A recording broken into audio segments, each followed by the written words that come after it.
issue. Please, no one try putting a pencil in your mouth after the service. Dangerous and ooh.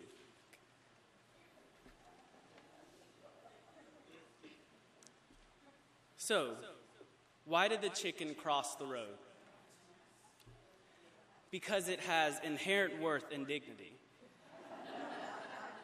The right of conscience and the freedom to responsibly search for truth and meaning so that it can get to the other side. If the other side even exists at all. Good morning. I hope all of you are well, and if you're not, well then you've come to the right sermon. It's weird to me saying sermon in a UU church, you know. Sermons are given at Southern Baptist churches and make you feel ashamed and guilty and afraid, and all sorts of warm and fuzzy feelings. Some not. Our sermons are more like talks that make you contemplate and introspect. When I discussed this talk with my family and friends as I was preparing for it, I would refer to it as my sermon. And that sounded even weirder to me. Who am I, Martin Luther? Am I planning to nail 95 jokes to the front door? I'm not even that good with hammers. No, this isn't a sermon, this is a talk.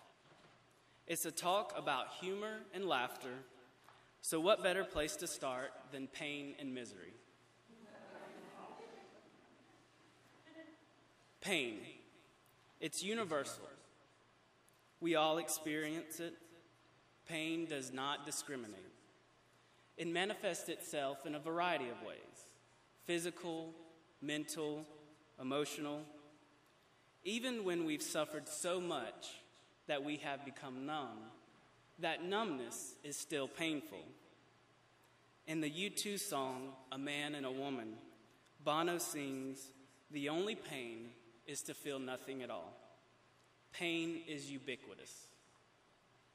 And in some way or another, we all cope.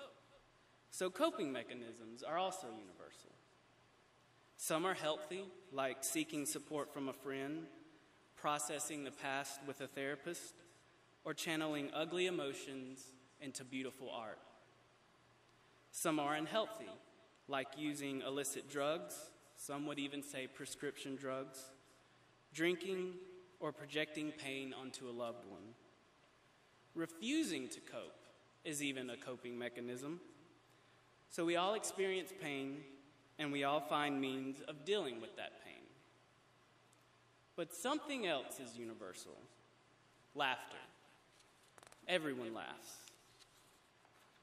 In her book, Exuberance, The Passion for Life, Dr. K. Redfield Jamison, professor of psychiatry at the Johns Hopkins University School of Medicine, writes, quote, "Laughter is universal in humans and it is innate. Children who are deaf, blind, and mute, and who are therefore unable to imitate the behavior of others, nonetheless laugh when tickled." Dr. Robert R. Provine, a professor of psychology and neuroscience at the University of Maryland, Baltimore County, defines laughter at the beginning of his appropriately titled book, Laughter, A Scientific Investigation, as, quote, "regular series of short, vowel-like symbols that are usually transcribed in English as ha-ha, ho-ho, or hee-hee." He continues by plainly stating that these words are part of the universal human vocabulary, produced and recognized by people of all cultures. So let's recap. Pain, whatever its causes or manifestations, is universal. Coping mechanisms, healthy or unhealthy, are universal. And whether silent, giggling, out loud, or snorting, laughter is also universal. See where I'm going? If not, well, you might want to start taking notes. There are a few different kinds of laughter: nervous, hysterical, taunting, contagious, laughter to keep from crying. Today, I'll be talking about the kind of laughter elicited from healthy humor. I looked up the definition of humor on dictionary.com without the intention of actually using it, with only the intention to use it as a starting point. However, when I read the definition that my iPhone so brightly displayed, I thought, I have to use this. So here it is.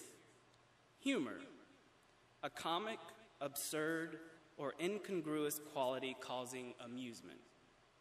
Now, this is one of those cases where the word that I was looking up had another word in it that I didn't know, so I had to look that word up too. And here it is. Incongruous, out of keeping or place, inappropriate or unbecoming. Situations that don't seem to fit, that seem absurd or irregular or incompatible with our present experience can make us laugh. They can also make us cry, mad, or angry. It's a choice. And it's not necessarily laughing that is a choice. The best laughter is reflexive and in the moment. It's how you think about your experiences that is a choice. Reverend Susan Sparks, a senior pastor of Madison Avenue Baptist Church in New York City and a professional stand-up comedian, writes in her book, Laugh Your Way to Grace, Reclaiming the Spiritual Power of Humor that, quote, laughter is, in fact, a way of coming at the world.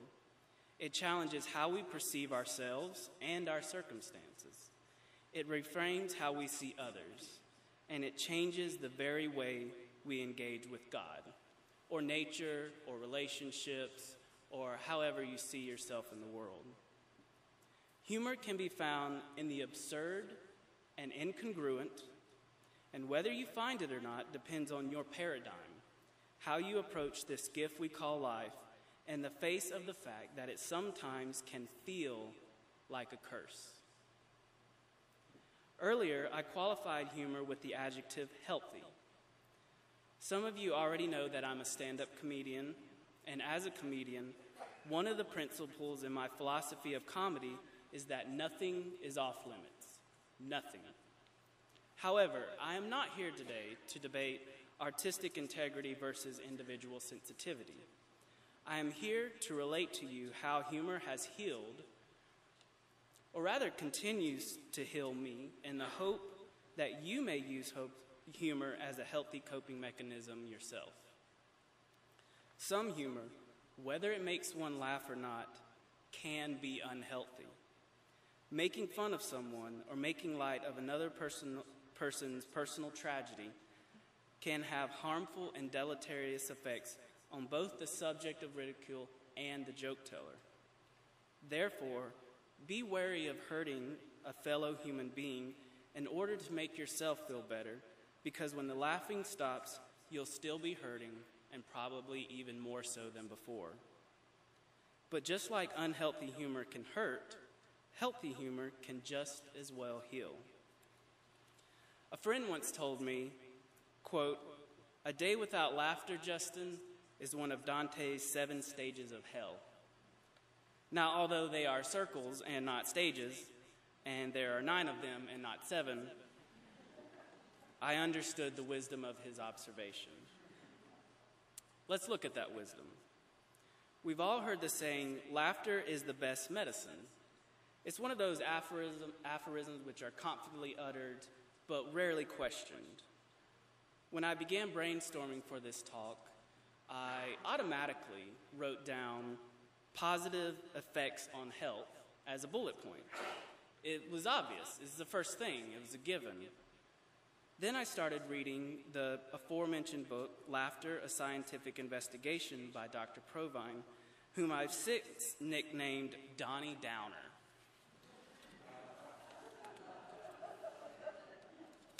As it turns out, the popular belief that laughter and humor positively impact your health relies on ambiguous, inconclusive, sometimes error-ridden evidence.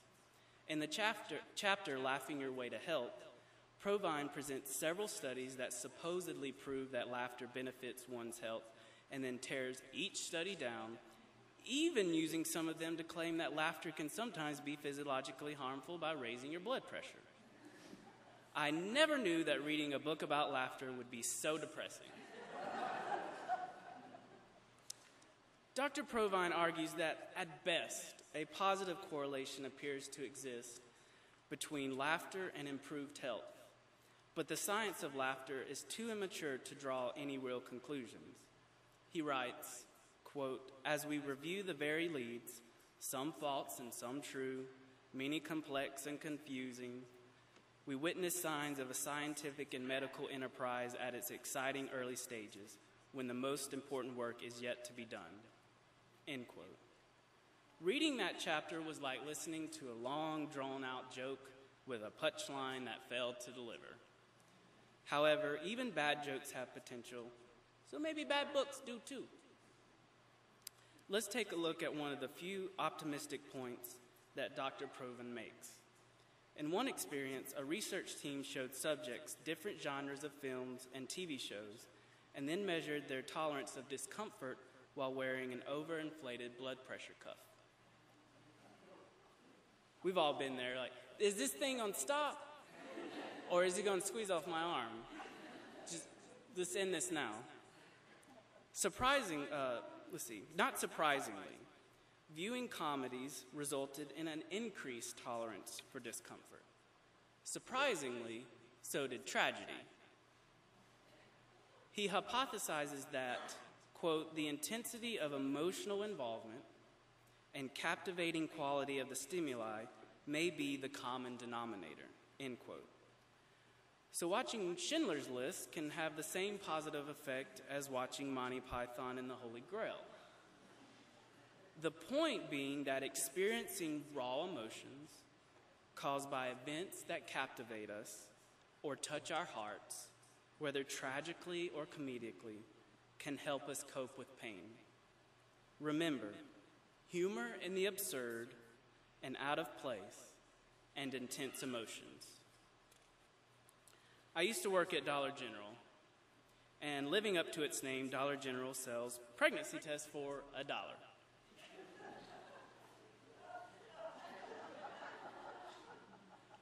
And when young ladies would come up to the register and ask for a $1 pregnancy test, all I wanted to do was just one time, pull out one of those magic 8 balls from under the counter, shake it up, and say, "All signs point to yes." That joke illustrates what Jerome Kagan, a professor emeritus of psychology at Harvard University, describes as the AAB principle, which is found in humor as well as music and poetry. Kagan explains in his book, What is Emotion, that, quote, "a familiar event in a familiar context, characteristic of most moments of every day, letter A, is quickly assimilated to existing knowledge, and no change in feeling occurs. If, however, an event is unfamiliar or familiar in an unfamiliar context, letter B, an immediate change in feeling is followed by a train of thought attempting to explain the discrepant experience," end quote. Okay, so what that means is, in my joke, Dollar General and the purchasing of pregnancy tests are familiar. That doesn't surprise us. They are A. And the punchline, the magic 8 ball, is a familiar object used in an unfamiliar context, which is B. If you get the joke and laugh, the reason is that in the split second between the delivery and your laughter, you explain to yourself the point that a magic 8 ball would be just as effective as a $1 pregnancy test. At the rally against hate in Greenville a week ago in response to recent KKK rallies, a few speakers noted that sometimes hate is a response to fear, while fear is a response to the unknown. That which we do not know, understand, or cannot predict, the unfamiliar, can be terrifying. And I stress can be, because it's a choice. Maybe the AAB principle is an evolutionary mechanism hardwired into our brain's limbic system which is the seat of our emotions, as a way to cope with the unfamiliar and unknown. The ability to be comfortable with that which is uncomfortable or comes from out of nowhere, and even derive a little pleasure from it, can help you center yourself and find peace in the chaos. So let's recap. First, humor can be found in the out of place or inappropriate. Second, that which captivates us and elicits from us a real reaction from our souls can help us cope with pain. And third, the unfamiliar need not be so scary. So what do these 3 points have in common? Darkness. The incongruent, that which doesn't seem to fit, can block out the sun and cause the night to rain for days. Sometimes that which holds our attention and shakes up our soul is sorrow and sadness and anguish. And the unfamiliar and unknown can be absolutely terrifying. Now, I wouldn't share this with just anyone because of the stigma that surrounds it, but I felt so much love and acceptance from this congregation, from you all, that I always feel a peace when I am here. I have struggled with mental illness all my life, from major depressions replete with hopelessness, crying spells, binge eating, and staying in bed for days, to full-blown mania and spending sprees, erratic speech, racing thoughts, and staying up for days. I have felt every emotion possible. I have lived enough pain for a lifetime. Sometimes I feel so old. So I know what darkness is. In the fall of 2008, I arrived at Winthrop University on a full-ride scholarship. In the spring of 2011, I was out of school, nowhere near finishing my degree, selling dollar pregnancy tests at Dollar General, and living with my grandparents who could argue about whether the wind was blowing or not. I felt out of place. Dollar General never fit into my plans. I would ruminate about and brood over how working at Dollar General was incongruent with who I was as a person and throw myself little pity parties. It was unfamiliar. School and classes and studying and medals and awards, they were familiar. Every day that I was out of school and only working a minimum wage job was an emotional and mental trauma. The sensation of being where I was as opposed to where I thought I would be, and dare I say should be, at that time in my life, felt like a divine punchline from the universe. And I was the butt of the joke, and I was fearful of the future. I was on an emotional roller coaster, struggling to be positive when all I saw was negative, struggling to be happy when I was unhappy, struggling to like myself when I didn't even love myself. There I was, out of place in the vision of my life that I had, in unfamiliar and uncomfortable territory, and hurting daily. It was a breeding ground for humor. I started doing stand-up comedy in October of 2011 and have found it to be invaluably healthy endeavor in coping with my depression. My go-to jokes, the bits that always make the audience laugh, are my Dollar General stories, and there are more. Stories from one of the darkest times in my life. In a sort of oxymoronic way, self-deprecating humor, making fun of myself, and the situations in which I put myself through self-sabotaging behavior during those darkest of times has taught me to be kinder to myself.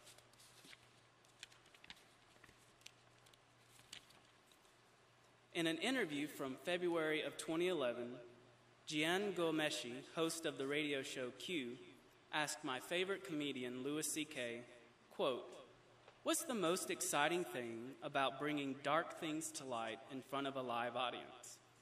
CK responded, "I like doing that because I think it's a positive endeavor. If you take people to a place that they're afraid of in their minds, and you make them laugh there, that's positive. It demystifies some things that are scary."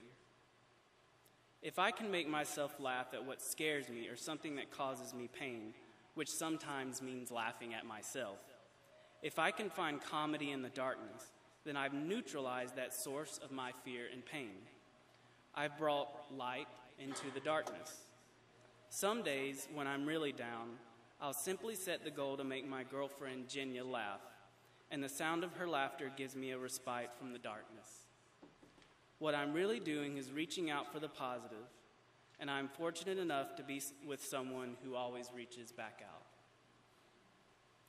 Earlier I said that one of the guiding principles in my stand-up is that nothing is off limits, and the reason for that is nothing in life is off limits. Not one thing, not an event, not an emotion, not a circumstance, nothing. Life can deal us a bad hand, or at best a couple of bad cards. There are surprises, there are shocks, there are disappointments, there are heartaches, there is death, there is unfairness, and plenty of pain to go around. To me, there is a grace and humor in laughter. Karl Barth, regarded as the greatest Protestant theologian of the 20th century, said, quote, "Laughter is the closest thing to the grace of God," end quote. A joke or a laugh in difficult times can serve as a moment of mercy, a pardon from the pain. But grace must be accepted, and so you must also invite the funny, which means you must be open to the incongruent and out of place. You must feel your emotions and allow yourself to be captivated by what grabs onto your soul, and you must embrace the unfamiliar and unknown. And if you can't find the funny, you don't have to laugh. Sometimes on stage I get groans, and I'm okay with those too. Indifference and numbness are dangerous filters. Be a sentient being and feel something. Reverend Susan Sparks, the stand-up comedian minister, writes, quote, "Unlike many Christian theologians, I don't fully resonate with the term grace from a salvation perspective. To me, grace feels truer when defined from a dance perspective. Whether it's the Bolshoi Ballet, Appalachian cloggers, or an Aboriginal dance in the Northern Territory of Australia, choreographed movements of the human body are graceful. They are elegant, they are beautiful, and they share an intimate glimpse into the human spirit. And that is how I relate to the term grace.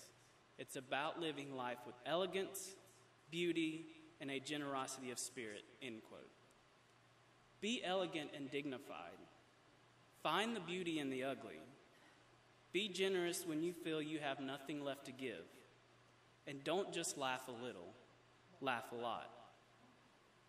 Getting where we want to go in life can be difficult and hard and frustrating and painful, but it's the journey that counts. And in the process of healing us, humor can make that journey a little more joyful. After all, we're all just chickens trying to get to the other side. Thank you. Please join with us as you're willing and able to sing hymn number 311, Let It Be a Dance.